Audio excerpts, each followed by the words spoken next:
Hello everyone, कैसे हैं आप सभी। आज हम फिर नए वीडियो लेकर आए हैं जो नीमी पैटर्न पर आधारित होगा। आपका चैप्टर का नाम है बेसिक इलेक्ट्रिकल प्रैक्टिस, यानी इलेक्ट्रिशियन थ्योरी का आपका यह चौथा चैप्टर है जिसका नाम है बेसिक इलेक्ट्रिकल प्रैक्टिस। तो इसमें हम लोग यह आपका नीमी क्वेश्चन बैंक की तरफ से प्रोवाइड किया गया है। तो चलिए टाइम न वेस्ट करते हुए सीधे चलते हैं क्वेश्चन पर। पहला क्वेश्चन है आपका कि तांबे के परमाणु के तीसरे कक्ष में कितना इलेक्ट्रॉन होते हैं। क्वेश्चन कह रहा है कि तांबे के परमाणु संख्या के तीसरा कक्ष, कौन सा कक्ष, तीसरा कक्षा में कितना इलेक्ट्रॉन होते हैं। तो चलिए इस क्वेश्चन को करने से पहले हम लोग को पता होना चाहिए कि तांबे का एटॉमिक नंबर क्या होता है। तो देखिए तांबे का एटॉमिक नंबर होता है आपका कितना, 29 होता है। कितना होता है, 29। चलिए तो इसका इलेक्ट्रॉनिक कन्फिग्रेशन करते हैं। और देखिए n कक्षा में इलेक्ट्रॉन की संख्या हम पिछली क्लास में बताए थे कि 2n² होता है। कितना होता है, 2n²। तो देखिए इसका कन्फिग्रेशन करेंगे तो देखिए यह कॉपर है, तो कॉपर का फर्स्ट ऑर्बिट में कितना इलेक्ट्रॉन ज़्यादा से ज़्यादा, तो 2। कितना, 2, क्योंकि देखिए फर्स्ट पहली कक्षा में n का मान 1, तो n का स्क्वायर यानी 1 का स्क्वायर, और 1 का स्क्वायर हो गया गुने 2, तो कितना 2, यानी प्रथम कक्षा में कितना इलेक्ट्रॉन, 2 इलेक्ट्रॉन। दूसरा कक्षा में देखिएगा ज़्यादा से ज़्यादा कितना इलेक्ट्रॉन, 8 इलेक्ट्रॉन, क्योंकि देखिए n का मान 2 रखेंगे तो 2 दूनी 4 गुने 2 यानी 8 इलेक्ट्रॉन। तीसरी कक्षा में कितना इलेक्ट्रॉन रहेगा, देखिए तीसरी कक्षा में अगर n का मान 3 देंगे तो 3 तिया 9 और 9 दूनी 18, यानी ज़्यादा से ज़्यादा कितना इलेक्ट्रॉन, 18 इलेक्ट्रॉन। तो देखिए तो पहली कक्षा में 2, दूसरी कक्षा में 8, तीसरी कक्षा में 18, तो टोटल हो गया आपका कितना, 28। तो चौथी कक्षा में कितना इलेक्ट्रॉन बचा, तो है टोटल आपका 29। तो चौथी कक्षा में कितना इलेक्ट्रॉन बच जाएगा, 1। आपसे क्वेश्चन में पूछ रहा है कि तीसरा कक्षा में कितना इलेक्ट्रॉन। तो देखिए तीसरा कक्षा में कितना इलेक्ट्रॉन है, तो 18 इलेक्ट्रॉन है। इसलिए आपका सही जवाब क्या हो जाएगा, ऑप्शन सी यानी 18। समझ गए। चलिए अगले क्वेश्चन पर चलते हैं। अगला क्वेश्चन है कि अर्धचालक पदार्थ कौन सा है। अर्धचालक पदार्थ कौन सा है। ऑप्शन है आपका यूरेका, दूसरा ऑप्शन है एबोनाइट, तीसरा ऑप्शन है आपका मैग्नीज, और चौथा ऑप्शन है आपका जर्मेनियम। इसमें से पता करना है कि अचालक पदार्थ क्या होता है। इसका सही जवाब होगा आपका जर्मेनियम, ऑप्शन डी। और बात कर लेते हैं अर्धचालक पदार्थ क्या होता है। तो वैसा चालक यानी वैसा पदार्थ जो चालक तथा कुचालक के बीच होता है उसे बोलते हैं अर्धचालक। तो इसका ऑप्शन हो जाएगा डी, यानी जर्मेनियम जो है आपका अर्धचालक होता है। अगला क्वेश्चन पे आते हैं। अगला क्वेश्चन है कि नियॉन ध्रुवता संकेतक का एसी सप्लाई जांच करते समय संकेत क्या होता है। नियॉन ध्रुवता संकेतक का एसी सप्लाई जांचते समय संकेतक क्या होता है। पहला ऑप्शन है दोनों इलेक्ट्रोड जलते हैं, दूसरा ऑप्शन है केवल एक इलेक्ट्रोड जलते हैं, तीसरा ऑप्शन है कि दोनों इलेक्ट्रोड चमकते हैं, और चौथा ऑप्शन है कि एक इलेक्ट्रोड जलेगा दूसरा चमकेगा। तो इसका राइट आंसर हो जाएगा कि नियॉन जो है उसका पोलरिटी टेस्ट करते समय इसका दोनों इलेक्ट्रोड जलते हैं, दोनों इलेक्ट्रोड जलते हैं। चलिए इसका option A is right answer. अगला क्वेश्चन पर चलते हैं। अगला क्वेश्चन है आपका कि 500 वाट के लैंप को 5 घंटे जलाने पर विद्युत ऊर्जा का खपत यूनिट में निकालिए। किस में निकालिए, यूनिट में।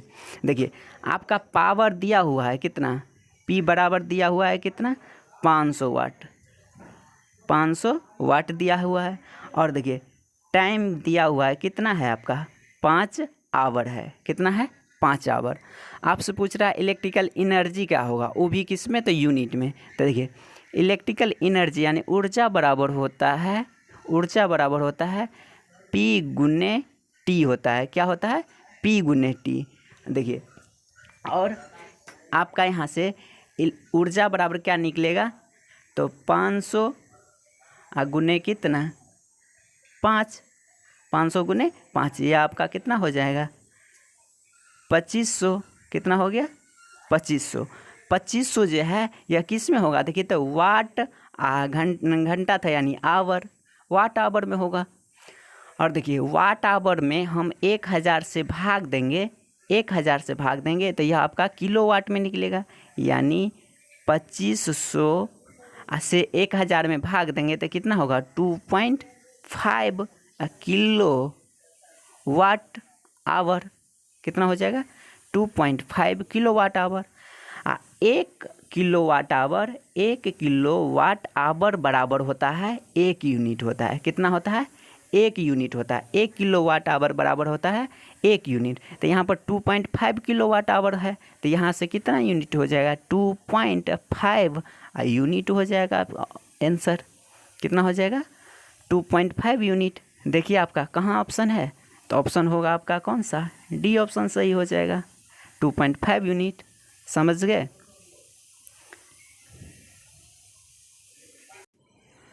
अगला क्वेश्चन पे आते हैं। 100 वाट 250 वोल्ट से रेटेड बल्ब के गर्म प्रतिरोध का मान क्या होगा।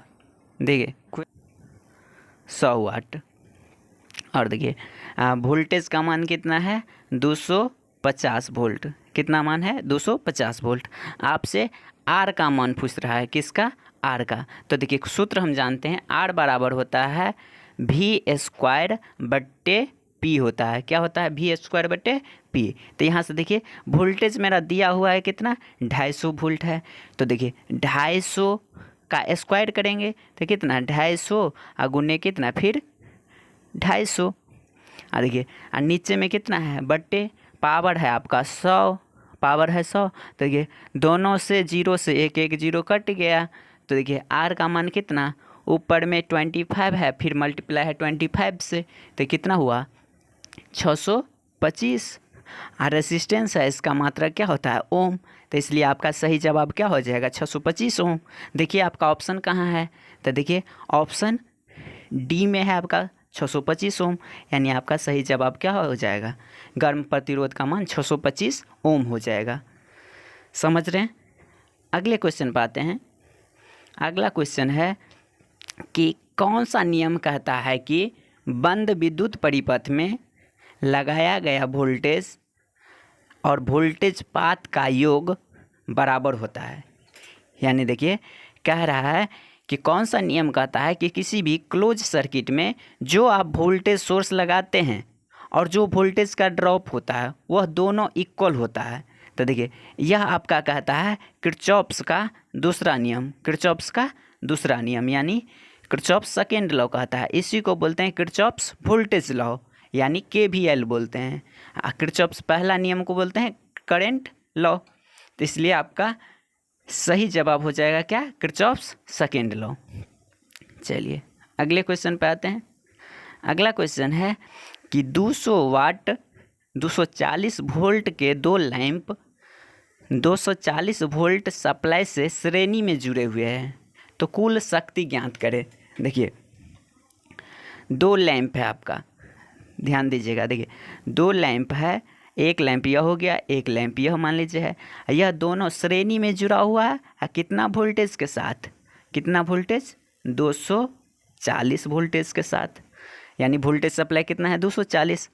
दोनों लैंप का आपका पावर है अलग अलग से 200 वाट, इसका भी पावर कितना है 200 वाट। तो कहता है दोनों को सीरीज में जोड़ दिए हैं, तो इसका कुल शक्ति क्या होगा, तो एक होता है आपका टोटल पावर बराबर सीरीज में रहे तो P1 गुन्ने P2 बट्टा P1 प्लस P2। देखिए तो यहाँ से इस फार्मूला पर हम बैठाएंगे तो क्या होगा, पावर पहला लैंप का कितना है तो 200 वाट है, कितना है 200 वाट है, फिर मल्टीप्लाई कितना 200 वाट और नीचे में बट्टा P1 प्लस P2 तो 200 प्लस कितना 200। देखिए तो क्या हो जाएगा 200 200 कितना 400, यानी 200 गुन्ने कितना 200 अब बट्टा कितना 400। अब देखिए 2 को 0 से 2 को 0 कट गया, 2 दूनी 4 और फिर 2 से 100, यानी टोटल पावर कितना निकला 100 वाट। कितना निकला 100 वाट। यह आपका टोटल पावर हो गया। तो देखिए 100 वाट कहाँ है ऑप्शन में, देखिए 100 वाट है ऑप्शन बी जो है करेक्ट आंसर, यानी 100 वाट हो जाएगा 7 का। चलिए अगले क्वेश्चन पर आते हैं। अगला क्वेश्चन है कि 3 प्रतिरोध R1, R2, R3 समांतर परिपथ में जुड़ा हुआ है, तो कुल प्रतिरोध ज्ञात कीजिए। देखिए समांतर प्रतिरोध में है, समांतर परिपथ में जुड़ा हुआ है, 3 प्रतिरोध है, तो हम लोग सब जानते हैं टोटल इक्विवेलेंट बराबर क्या होगा, टोटल इक्विवेलेंट रेसिस्टेंस बराबर 1/R टोटल बराबर होता है 1/R1 plus 1/R2 plus 1/R3, इतना होगा ना। देखिए हमको R टोटल लिखना है, तो देखिए यह नीचा में था R टोटल, ऊपर ले जाएंगे तो इस सब को भी पलटना पड़ेगा, इसलिए क्या होगा 1/1/R1 plus 1/R2 plus 1/R3। देख लीजिए अब ऑप्शन किस में है, देखिए टोटल इक्विवेलेंट रेसिस्टेंस बराबर क्या हो जाए 1/1/R1 plus 1/R2 plus 1/R3। देखिए आपका ऑप्शन सही हो जाएगा, क्या डी ऑप्शन सही हो जाएगा। देखिए यही क्वेश्चन आंसर होगा आपका। चलिए अगला क्वेश्चन पे चलते हैं। अगला क्वेश्चन है, देखिएगा अगला क्वेश्चन है कि ओम मीटर का पाठ्यांक खुले हुए R2 प्रतिरोध पर क्या होगा। देखिए यह R2 प्रतिरोध है और यहाँ पर देखिएगा खुला हुआ है परिपथ, खुला हुआ परिपथ है। तो देखिए खुला हुआ परिपथ में करंट क्या होगा, देखिएगा करंट कितना है 0, खुला हुआ परिपथ है तो करंट तो पास नहीं करेगा, यानी करंट 0। तो देखिए तो I बराबर क्या होता है V/R होता है, क्या होता है I बराबर V/R। तो देखिए तो जब करंट 0 I और R में देखिएगा उल्टा का संबंध है, तो करंट 0 तो R क्या हो जाएगा इन्फिनाइट हो जाएगा, R क्या हो जाएगा इन्फिनाइट हो जाएगा। इसलिए आपका प्रतिरोध जो है कितना ओम मीटर है, कितना प्रतिरोध का रीडिंग करेगा, तो इन्फिनाइट प्रतिरोध हो जाएगा, कितना इन्फिनाइट। तो देखिएगा ऑप्शन क्या हो जाएगा, यह इंडिकेट करेगा कितना इन्फिनाइट रेसिस्टेंस, यानी ऑप्शन बी जो है सही जवाब होगा। अगला क्वेश्चन पे चलते हैं। क्वेश्चन है किसी चालक के प्रतिरोध में क्या परिवर्तन होगा यदि उसको व्यास को दुगुना कर दिया जाए। देखिए क्वेश्चन है कि व्यास को दुगुना करने पर प्रतिरोध पर क्या प्रभाव पड़ेगा। तो देखिए हम लोग जानते हैं कि R बराबर होता है रो L/A, R बराबर होता है रो L/A। रो है आपका रेसिस्टिविटी, L है length of the wire, A है क्रॉस सेक्शन एरिया।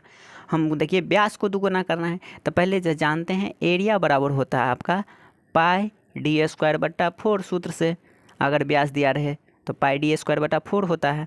तो यहाँ से देखिएगा R बराबर क्या हो जाएगा रो L/πd²,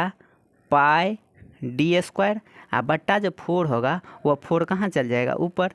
देखिए अभी आपका R का मान इतना है, जब व्यास को दुगुना कर देंगे तो देखिए क्या हो जाएगा R बराबर 4 रो L बट्टे देखिएगा पाए, व्यास को सिर्फ दुगुना करना है तो देखिए D हो जाएगा क्या 2D, तो 2D का स्क्वायर, देखिए 2D का स्क्वायर, 2D का स्क्वायर करेंगे तो क्या हो जाएगा 4D² ना। तो देखिएगा यहाँ से देखिएगा πd का मान हो गया 2D, तो 2D का स्क्वायर यानी कि 4D²। तो देखिए यहाँ पर जो भी है नीचे में देखिए 4 है 1/4, अगर इस यानी 2 का स्क्वायर यानी 4 को हटा दे तब इतना हो जाएगा, यानी देखिए 1/4 टाइम्स हो गया, जो नया रेसिस्टेंस है 1/4 टाइम्स हो गया। R1 जो हुआ सो 1/4 टाइम्स हो गया किसका R का हो गया। तो देखिए इसका मतलब कि 4 गुना क्या हो जाएगा कम हो जाएगा, क्या हो जाएगा 4 गुना कम हो जाएगा। इसलिए आपका सही आंसर होगा ऑप्शन बी जो है सही ऑप्शन होगा, 4 गुना तक कम हो जाएगा। देखिए अगले क्वेश्चन पे आते हैं। अगला क्वेश्चन है कि प्रतिरोध का नाम क्या है। यह जो है आप प्रतिरोध देख रहे हैं, इस प्रतिरोध का नाम क्या है। तो इसको बोलते हैं वायर वुंड रेसिस्टर, यानी तार बंधे हुए प्रतिरोध बोलते हैं। याद रखिएगा, इसको बोलते हैं तार बंधे हुए प्रतिरोध बोलते हैं। चलिए अगले क्वेश्चन पे आते हैं। अगला क्वेश्चन है आपका, अगला क्वेश्चन है देखिए, कहता है यह जो कलर कोडिंग, यह क्वेश्चन है कलर कोड से। इस कहता है रंग कूट विधि द्वारा प्रतिरोध का मान बताइए। तो देखिए पहला है आपका रेड, पहला है आपका रेड है, फिर दूसरा है आपका ब्लू है, तीसरा आपका ऑरेंज है और चौथा है आपका सिल्वर। देखिए तो इसको कैसे निकालते हैं ये आपको हम अलग से वीडियो बना चुके हैं, आप जाएंगे डिस्क्रिप्शन बॉक्स में, लिंक से आप देख सकते हैं वह वीडियो। तो देखिए बताते हैं पहले कि रेड के लिए कोड क्या होता है। रेड का कोड क्या होता है, तो रेड का कोड आपका 2 होता है। ब्लू है तो ब्लू के लिए कोड आपका 6 होता है। तो बोले क्या थे कि 2 डिजिट सेम लिखना है। और देखिए ऑरेंज है, ऑरेंज का कलर कोड होता है आपका कितना, ऑरेंज का होता है 3। तो जितना कलर कोड होता है इस तीसरा वाले बैंड पे उतना 0 बैठाते हैं। ऑरेंज का आपका 3 कलर कोड, तो 3 को क्या हो जाएगा 0 हो जाएगा। और सिल्वर है तो सिल्वर का टॉलरेंस होता है आपका प्लस माइनस कितना परसेंट, 10% होता है, प्लस माइनस 10%। तो इसलिए किलो में लिखेंगे तो कितना 26। यहाँ पर 3 को 0 है, इसको किलो लिख सकते हैं। अब प्लस माइनस कितना परसेंट 10%। तो यानी देखिए ऑप्शन आपका कौन सा सही हो जाएगा। किलो को क्या लिख सकते हैं 10 के पावर 3 लिख सकते हैं, इसलिए आपका ऑप्शन सही हो जाएगा क्या, ऑप्शन बी जो है सही हो जाएगा। 26 × 10 के पावर 3 प्लस माइनस 10%। समझ रहे, यह वाट तो होगा नहीं, यह ऐसे ऑप्शन में दे दिया है, ये किस में होगा आपका ओम में होगा, किस में ओम में। चलिए अगले क्वेश्चन पे आते हैं। अगला क्वेश्चन है देखिएगा, अगला क्वेश्चन है कि ओम मीटर को आरेखीय क्रम में क्यों समंजित किया जाता है। देखिएगा तो हम जानते हैं कि आर जो होता है, आर बराबर क्या होता है V/I होता है, आर बराबर क्या होता है V/I। तो देखिएगा करेंट जो होता है रेसिस्टेंस का क्या होता है व्युत्क्रमानुपाती होता है। क्या होता है व्युत्क्रमानुपाती होता है, इसलिए इसका ऑप्शन क्या हो जाएगा बी हो जाएगा कि current is inversely proportional to resistance. समझ गए। चलिए अगले क्वेश्चन पे आते हैं। अगला क्वेश्चन व्हीटस्टोन ब्रिज से है। देखिएगा व्हीटस्टोन ब्रिज से, तो देखिए इसका फॉर्मूला होता है, यह जो है E/E होता है और बराबर में यह बट्टा यह होता है। तो देखिए PAB अब बट्टा में होगा आपका S। देखिए मान लीजिए यह P है, यह S है, यह Q है, यह R है। तो P/S बराबर Q/R होता है। तो देखिए सबका मान पुट कर दीजिए। P का मान है, PAB का मान है 500, PAB का मान 500 है।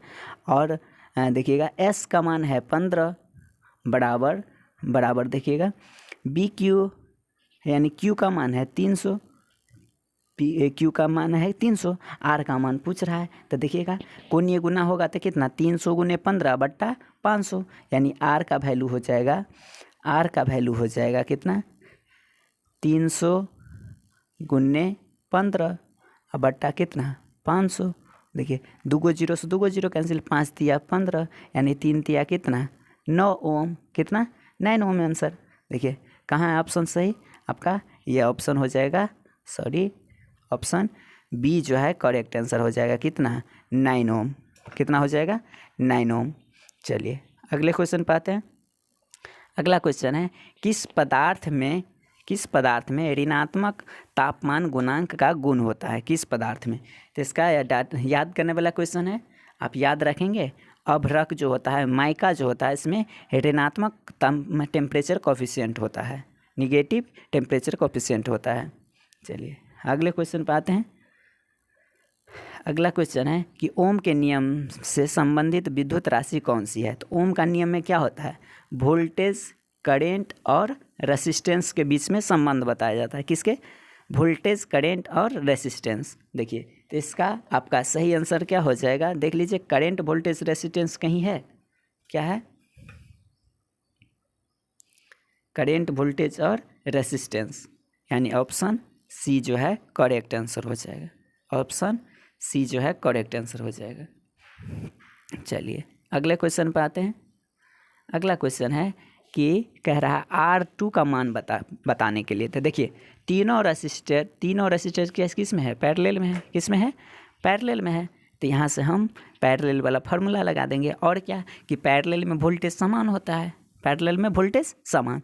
तो देखिए आपका वोल्टेज है 24 वोल्ट, कितना है, 24 वोल्ट का वोल्टेज है। तो यहाँ पर देखिए रेसिस्टेंस है यहाँ 8 ओम। तो इसमें करंट कितना होगा, तो I बराबर जानते हैं हम V/R होता है। तो वोल्टेज है 24, करंट है 8, तो 24/8 कितना, 3 एम्पियर। यानी इस सर्किट में 3 एम्पियर का करंट जाएगा। और बात करें इस सर्किट की, तो देखिए इसमें वोल्टेज 24 और रेसिस्टेंस 3, तो करंट कितना, 24/3 यानी कितना, 8 एम्पियर करंट। और देखिए टोटल यहाँ से फ्लो हो रहा है कितना करंट, 15 एम्पियर करंट। तो 15 एम्पियर में से 3 एम्पियर इधर चल गया तो बचा कितना, तो 12 एम्पियर। 12 में से 8 इधर चल गया तो बचा कितना, अब 4 एम्पियर। तो 4 एम्पियर इधर से जाएगा। देखिए 4 एम्पियर यहाँ से आ गया। अब वोल्टेज इसमें कितना है, 24 वोल्ट है।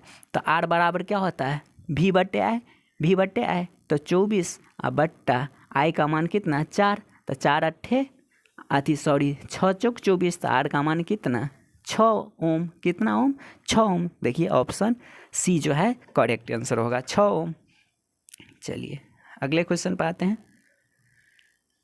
अगला क्वेश्चन है एक शाखा खुली होने पर समांतर परिपथ में क्या प्रभाव पड़ेगा। देखिएगा समांतर परिपथ में वोल्टेज सेम, तो जो शाखा देखिए जो शाखा खुला हुआ है बस उसमें आपका करंट नहीं जाएगा, बाकी जितना भी शाखा है वह पूरा कार्य करेगा। तो ऑप्शन पढ़ते हैं कि धारा समान बनी रहेगी, ऐसा नहीं है। पूरा परिपथ कार्य नहीं करेगा, नहीं करेगा।